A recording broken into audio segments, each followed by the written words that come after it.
Hello，大家好，好開心啊！因為今日咧，終於都幫客人收樓啦。咁所以咧，我而家就準備去幫佢攞鎖匙啦，同埋咧就 surprise 佢 with 呢個 gift。一陣間都可以帶大家入去睇下裏邊係點嘅。其實係一個4房列治文嘅 townhouse 嚟嘅。咁成交價咧，最後就1138000。咁啊，成個過程咧，我同個客由揀樓啊，到negotiate 落 offer 咧，所有嘢都好滿意。咁啊，今日好開心。而家我要搬呢個嘢入去先。擺好禮物啦，帶大家入去睇下先。嗱，首先呢個玄關位可以除鞋啦，然後喺個衣櫃度就可以擺放外套。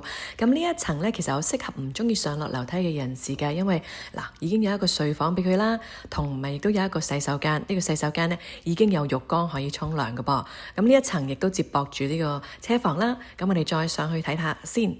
呢一度就有另外一個入口，咁亦都有一個衣櫃擺放外套。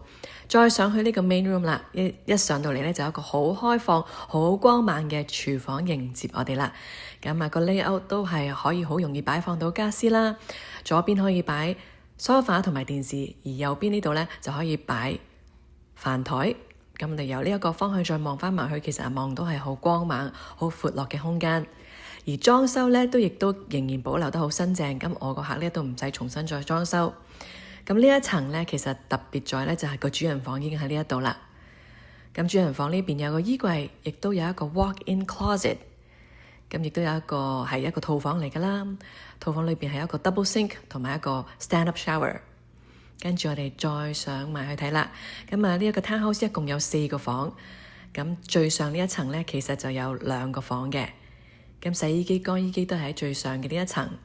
咁我哋睇下呢一間房間，其實都幾闊落、幾大嘅，可以擺到 king size bed 冇問題。咁然後呢個就係2間房共用嘅洗手間，亦都係有浴缸。Hello， 其實洗手間出邊呢，仲有 extra 2個嘅儲物空間。即刻睇埋最後一間房先。呢間房呢都好夠大哦。好開心今次可以為呢個客人挑選佢自己心目中嘅 townhouse。好啦，我而家交鎖匙同埋送禮物啦，拜拜。